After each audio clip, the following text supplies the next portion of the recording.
Bungie promised to release a ton of new information about the Season of Opulence in this week's issue of the Bungie weekly blog, This Week at Bungie.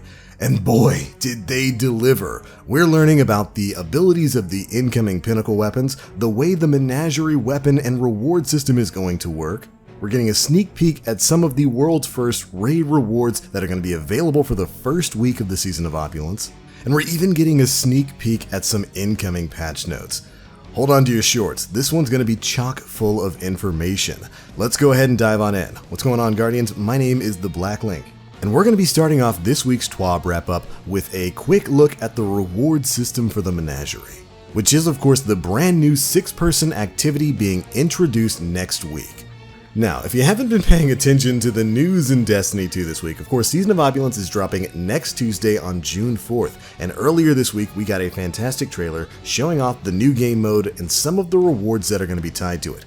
Additionally, we also got a roadmap showing exactly when these things are going to be going live over the course of Season 7. If you want to get caught up on any of that, we have a video covering it right here on the channel. I have a link to that down in the description box below. It's definitely worth checking out. But moving on, in a section titled Choose Wisely, we get to learn exactly about how we're going to be getting our rewards from the Menagerie. Here's what they had to say. Chalice would see you grow fat from strength. During the Season of Opulence, he will be granting players the Chalice of Opulence, which serves as players' gateway to treasure. Players who emerge victorious in the Menagerie will use the Chalice to serve up an offering of runes in exchange for the weapons and gear they choose from the selection of items available. The treasure you find will be limited at first, but over time, you'll be able to upgrade the Chalice to acquire more plentiful and powerful rewards. We talked about this in a previous video. I love that they're moving in this sort of direction, basically creating in-game content with in-game level rewards that you have a bit more control of. You actually get to choose what rewards you want to go for, whether it's weapons or armor. And we actually learn a little bit later on in this week's SWAB exactly how we'll be doing that and exactly how deep that player customization is going to go. Each player will claim their Chalice at the start of the season through an introductory questline. From there, it can be shared between different Guardians on the same account. And ooh boy do I love this. This was one of my biggest complaints from previous releases, like with the Black Armory. Having to re-unlock the forges on alt characters was an absolute drag. I love that with the reward system for this, and also, even with the Season of the Drifter, having to redo your synthesizer over and over for each of your alt characters was a nightmare. Thankfully, the Chalice of Opulence, which is what you're going to be using to get your rewards, is going to be account-wide. And if I had to take a guess, it's probably going to be tied to the Power Surge quest we'll be doing at the start of Tuesday. Moving on, how does the Chalice itself work? Earn runes to slot on your Chalice through the following: completing weekly bounties, opening up the weekly chests on the new Nessus barge, seems to be a new world space we'll be interacting with, using a consumable that will reward you a rune after a strike, crucible, or gambit completion. That same consumable will also give other players in your fire team a chance to earn an additional rune, just like the Vanguard and Crucible tokens we have now. Slot the runes into your Chalice before you enter the Menagerie. Play the Menagerie to earn your rewards. Completing the Menagerie will award you the gear you choose with your rune selections. Each rune affects what you receive and some of its properties, depending on how you slot them. And then we get a great mock-up of what this is going to look like in-game. And basically, we're going to be getting a new type of consumable almost that we'll be using in conjunction with the Chalice of Opulence, very much like the motes that you use with your synthesizer right now in the Season of the Drifter.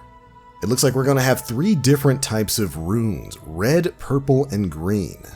And each type of rune is going to allow you to select and customize a reward from the Menagerie itself. But I'm getting a little bit ahead of myself. Let's go on here. In reference to the Chalice, you will have a host of new triumphs and bounties to complete that will reward a new currency called Imperials. Using these Imperials, you can upgrade your Chalice to acquire a variety of perks with a wide range of effects, from giving you more powerful rewards per week to allowing you to choose the specific gun and masterwork stat you get from the Menagerie. You can earn Imperials several ways, either completing weekly bounties, completing certain triumphs, using special consumables that allow for Imperial acquisition, and Chalice upgrades that allow you to earn Imperials through playlist activities. You choose which upgrade you unlock first. You can unlock additional rune slots to allow for more control of an item's specialization, upgrade it so you earn more runes or more rune variety, and upgrade to allow for additional powerful rewards from the Menagerie. And then they give us a nice example of how exactly this is going to work in game. So, for example, if you wanted to earn a random roll of a beloved sniper rifle with handling as the masterwork trait, you would use a Rune of Jubilation, any red rune, and any purple rune.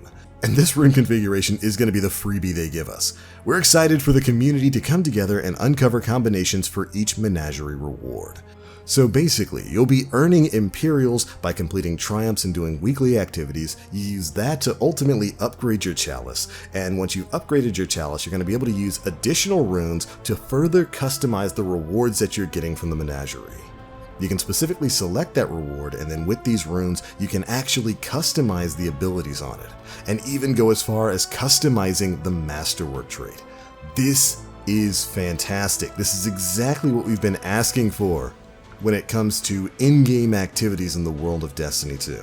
This is kind of what I was hoping the forges were going to be like with the Black Armory. I was hoping we'd have some ability to select what we wanted to make and then control at least a little bit of the stats and the perks that were going to be on those weapons. It looks like we're taking the system that we got with Black Armory, with the weapon frames, being able to choose those now, and we're kind of expanding upon it with the Menagerie here. Fantastic change. I cannot wait to see the kinds of combinations that Guardians are going to be coming up with. And I, like many of you, probably immediately jumped to that hand cannon, getting a roll of that with maybe something like Kill Clip and Outlaw or some range boosting stuff and a range boosting Masterwork. The fact that I might be able to curate and custom build that just by playing the game and grinding for it, that's exactly the kind of thing I want to see moving forward.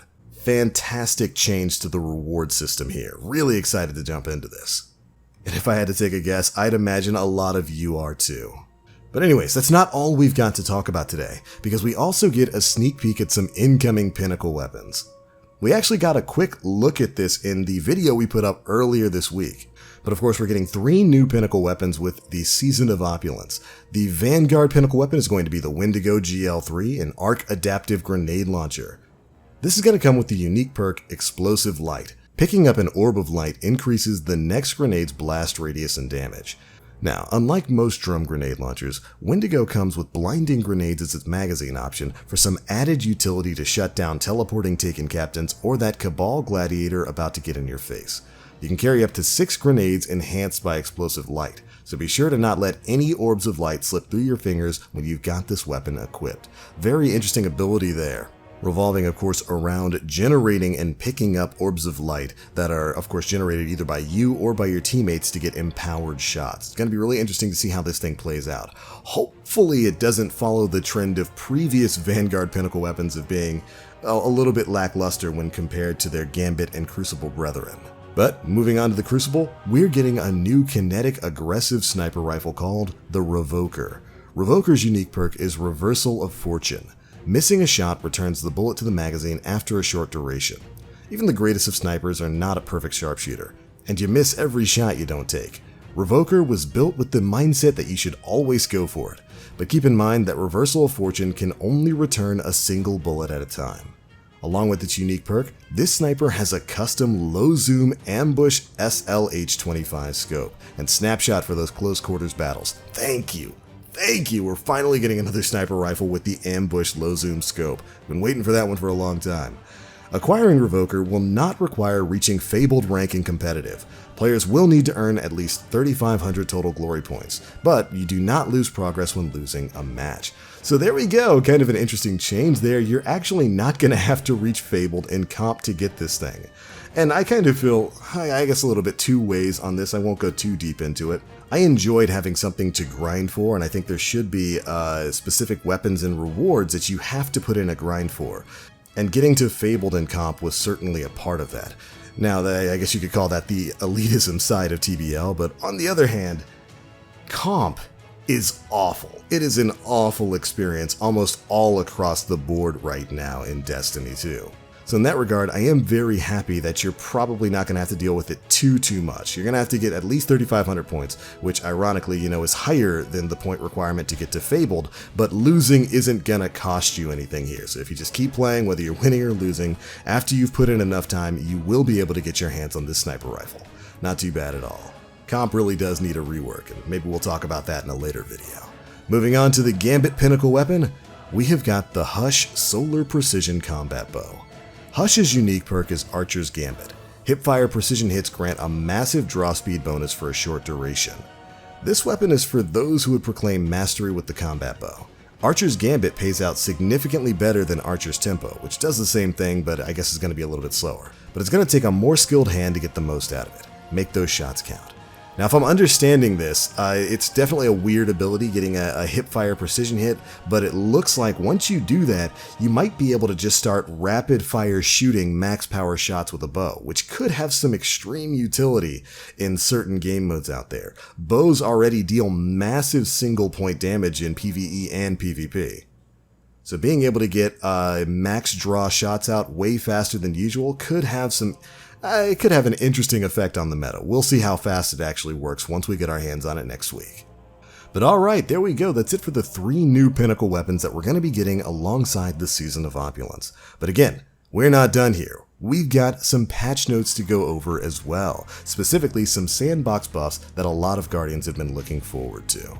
And contrary to a certain popular Destiny meme, fusion rifles aren't getting nerfed, they're getting buffed. First up, for non-exotic fusion rifles, so everything except the Jotun, the Merciless, and the Telesto, damage has been increased against PvE combatants. For high-impact fusions, it's been increased by 30%. For both precision and adaptive frame fusions, they've been increased by 44%. And finally, rapid-fire fusions have been increased by 47%. That's some major damage increases in PvE, and if you were to ask me, it's definitely about time these things got them. Fusion rifle popularity has definitely been picking up in the Crucible as of late, but in PvE they were still kind of treated like a second-class citizen in terms of weapon classes. Really happy to see these changes coming. Next up, we've got some changes coming to Sturm and Drawn. Storm and Stress max overcharge rounds have been increased to 99. Massive change for the increased overcharge shots. Sturm Overcharge buff text now displays the number of overcharge rounds, and the overcharge damage has been increased by 100% in PvE. The overcharge shots already dealt way more damage after the previous buff they got about a year ago. But now in PvE, that damage is getting doubled, and the fact that the overcharge maximum ammo is being increased to 99, yeah, you're probably actually going to see Sturm and Drawn make a resurgence once this update goes live, especially considering the Drawn is getting a brand new upgrade from the Menagerie itself. So I can't wait to see some of the combinations that are going to come out of this. I mean, we just got the Outbreak Perfected, which is a ludicrously powerful primary weapon, but Sturm getting that double damage now in PvE, plus 99 shots of double damage, ooh, I cannot wait to try this one out. But moving on to another really exciting change, swords are finally getting a buff. Ammo capacity increased to a max of 70. Yes! This one has been a long time coming, although I do wish that max was a little bit higher. Maybe it could be, with like packing the sword ammo scavenger and stuff like that. But still, this is almost doubling where a lot of swords sit right now in terms of ammunition. Great change if you were to ask me. And starting ammo has been increased by 10. Next up, for the Black Talon, ground and aerial projectile ammo cost has been increased from 3 to 4. For adaptive frame swords, ground uppercut ammo cost has been increased from 3 to 4. And then for aggressive frames, you can now lunge at a target with their aerial light attack instead of doing the weird sort of swing. The light attack consolidates into a single damage event. The slam attack now consolidates into a single damage event instead of a multi-hit. And the slam attack ammo cost has been increased from 3 to 4. For the lightweight frame swords, they've had some damage tuning. Their ground light attack has been increased by 17%, while their aerial light attack has been decreased by 21%. Their ground dash attack has been increased by 87%, and their aerial dash attack has been increased by 78% as well. Massive damage increases except for the case of the aerial light attack there. Moving on. Your no ammo sword nub aerial light attack has been decreased by 49%, and all other no ammo attacks have been decreased by 15%. Finally, the ground dash attack ammo cost has been increased from 2 to 3. Now, great changes to swords there. For the ammo increases for a lot of those other attacks, I'm assuming that's just to kind of go in line with the fact that swords almost doubled their ammo in this update. So the cost of all those heavy attacks going up by 1 doesn't really sting too badly with that change. Next up, we get a look at some of the rewards that players who attempt to go for the world's first title will be receiving next week. Of course, the team that actually gets world's first in the Crown of Sorrow raid is going to receive that awesome belt. But no worries if you don't happen to be on that particular team. If your raid group happens to beat the raid in the first 24 hours, you're going to get access to the Heavy is the Crown emblem. And if I just take a look at this here, yeah, this is definitely telling me, just the way this emblem looks, definitely telling me that the Crown of Sorrow is probably going to be a hive-based raid. Ooh, excited about that one. And then, if you still don't think your team can finish it in the first day, well, you can still get access to this awesome raid jacket if your team happens to beat it before June 11th. Which will be 1 week after the Crown of Sorrow raid, along with the Season of Opulence goes live. So plenty of rewards there for the teams looking to tackle the raid next week. Alright, now that all of that is said and done, the very last thing we have to talk about is a few more patch notes that we're going to be getting, as there are 1 or 2 absolutely fantastic quality of life changes that you'll be able to enjoy when next week's update goes live. We won't be going over all of these right now. I'll leave that for the patch notes videos next week, but I'll just cover a few of the biggest ones.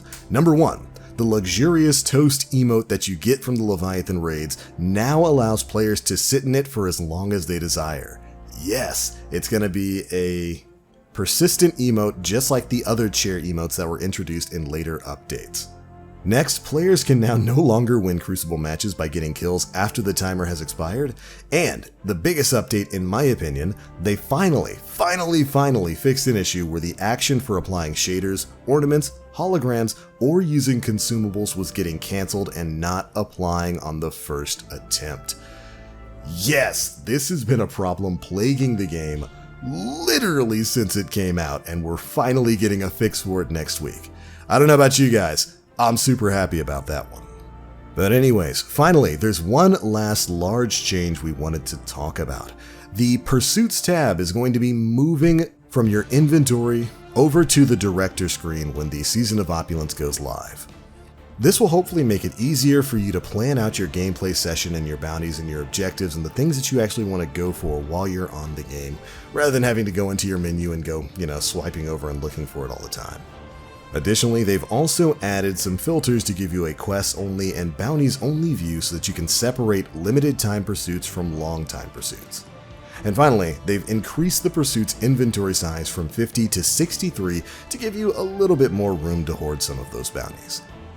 And alright, there we go, Guardians. That is it for the biggest bits of information dropped in this week's chunky issue of the Bungie Weekly Blog, This Week at Bungie. Some real bangers in there. We got a great look at some incoming Pinnacle weapons. The Menagerie is looking better by the day. I'm going to spend so much time in there, and I cannot wait to learn how the heroic mode is going to differ from the normal mode, outside of, just not having matchmaking. Really excited to learn about the rewards that are going to be tied to all of that. But alright, Guardians, before we get on out of here, there was one last thing that we wanted to talk about. And that, of course, was a message we got from Bungie earlier in the week. Tune in for the reveal of the next chapter of Destiny 2. Thursday, June 6th at 10 a.m. Pacific Time. Next week, we're going to learn what's coming next. So make sure you're paying attention, keeping your eyes tuned to the channel where we will have the latest updates for all of the new information we'll be getting our hands on. But alright, Guardians, that is it for this one, and those are my thoughts on everything we learned today from this week's issue of the Bungie Weekly Blog, This Week at Bungie. Be sure to leave me your thoughts down in the comment section below. How do you feel about the Menagerie? Are you psyched that you're going to be able to actually kind of work towards and build the weapons that you want to play with? What are some great combinations that you can think of? Be sure to let me know. If you enjoyed the video, feel free to drop a like, make sure you subscribe, and hit that notification bell to stay up to date with all the latest stuff we're putting out. But alright, Guardians, that's it for this one. Thank you all so much for watching. As always, I am the Black Link. You Guardians, stay frosty.